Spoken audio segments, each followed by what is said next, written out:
El aborto ha sido un tema que ha generado mucha polémica en nuestra sociedad. La primera vez que se habló del aborto en Colombia fue en 1976, cuando Consuelo de Zuleta presentó el primer proyecto de ley, pero ni ese ni los que se presentaron en las siguientes décadas tuvieron éxito.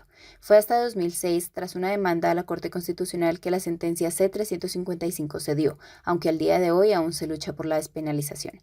En este trabajo abordaremos esta problemática desde los diferentes puntos de vista sociales que circulan por Twitter a favor y en contra del aborto a nivel mundial. Así, intentaremos responder a la pregunta: ¿de qué manera los discursos pro aborto y pro vida influyen en la percepción del aborto en la sociedad actual? Twitter es una red social que se ha convertido en un lugar privilegiado para que se den diversos debates y discusiones abiertamente sobre temas polémicos por parte de los usuarios de la red. Para realizar la búsqueda del cuerpo discursivo de nuestro interés en Twitter, utilizamos los siguientes hashtags: hashtag aborto, hashtag sí al aborto, hashtag no al aborto, hashtag provida, hashtag proaborto, hashtag sí a la vida y hashtag aborto ya. En este orden de ideas, y antes de analizar los tweets escogidos, es importante mencionar que los principios teóricos que sustentan este análisis del discurso son los siguientes.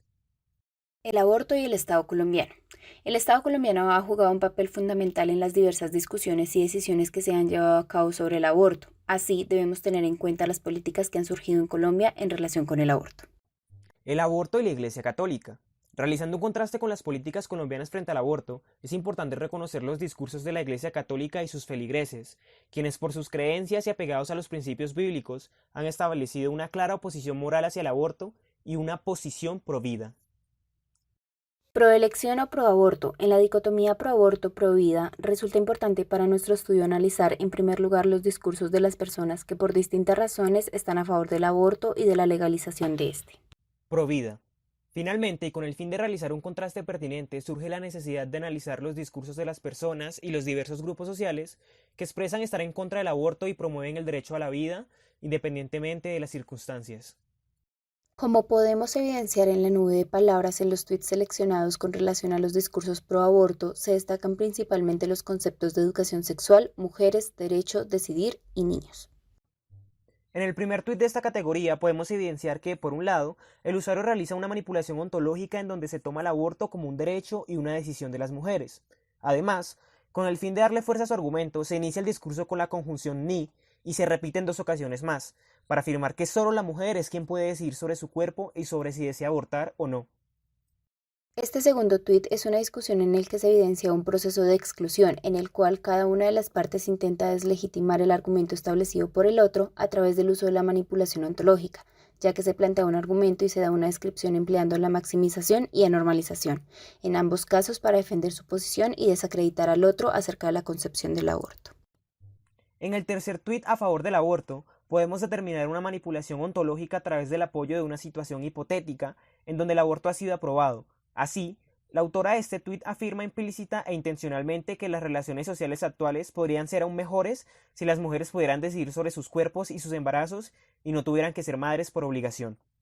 En el cuarto tuit se sobrepone el discurso del derecho a decidir sobre el de abortar. Este usuario argumenta que el aborto es una decisión, lo cual es un derecho legítimo que todo ser humano tiene de acuerdo a la Constitución política.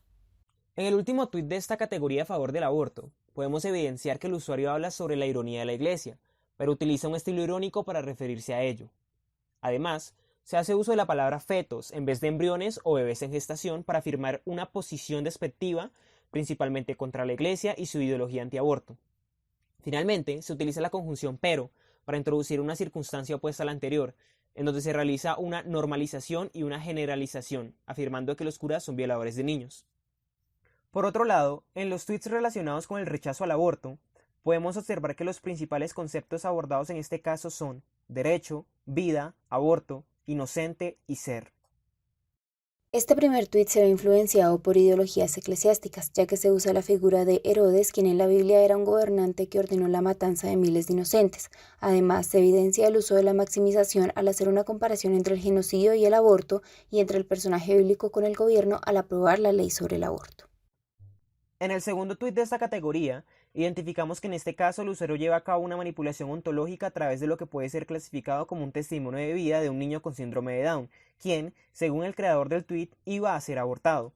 Aunque no existe alguna fuente para garantizar la veracidad de los datos del testimonio, se afirma que el niño fue capaz de llevar una vida aparentemente normal e incluso dominar habilidades artísticas y musicales, esto con la intención de transmitir a la gente la idea de que ninguna razón, ni siquiera este trastorno, justifica el aborto. El tercer tuit deslegitima todo lo que la ley aprueba, ya que la autora produce un discurso en primera persona que podría ser denominado como un testimonio, en donde expone que ella cumplía con las 3 causales por las que el aborto es despenalizado en Colombia. Sin embargo, como es evidente, su madre no lo hizo. Una vez más se utiliza un discurso personal y se reafirma la idea de que no hay justificación alguna para abortar. En el cuarto tuit en contra del aborto se establece un contraste entre 3 derechos: el derecho de la mujer a decidir sobre su cuerpo, el derecho a matar a un ser inocente e indefenso, o el derecho a abortar, y el derecho a la vida. El autor del tuit basa su argumento en su ideología de que el tercer derecho, el derecho a la vida, debe estar por encima de todos los demás derechos, por lo que los 2 primeros derechos, los cuales tendrían un carácter pro aborto, quedan totalmente deslegitimados. En este último tuit se manipula ontológicamente la percepción del aborto, ya que por un lado este hecho se desacredita definiéndolo como una solución cómoda y egoísta y maximiza el no abortar como un acto de valentía e integridad poniendo en consideración su propia experiencia.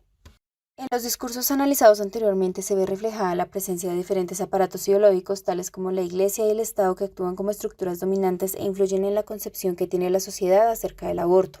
Los 2 grupos sociales partícipes del debate abordado, los pro aborto y los pro vida, promueven sus discursos bajo los procedimientos de exclusión internos como la voluntad de verdad, ya que en la lucha de las 2 entidades en cuestión por tener el poder buscan deslegitimar la veracidad de los argumentos del otro bando. También la oposición entre la razón y la locura se ve reflejado en los distintos discursos, ya que dependiendo de su posición ideológica rechazan al otro y sobreponen sus discursos como el más razonable a la opinión del que los contradice, denominando como locura su argumentación. Finalmente, podemos evidenciar que los discursos pro aborto se apoyan principalmente en tomar la acción de abortar como una decisión y un derecho de la mujer, y además acuden a las críticas hacia la Iglesia, mientras que los discursos pro vida se valen principalmente de testimonios de vida de personas que iban a ser abortadas, con el fin de deslegitimar cualquier forma posible de justificar el aborto.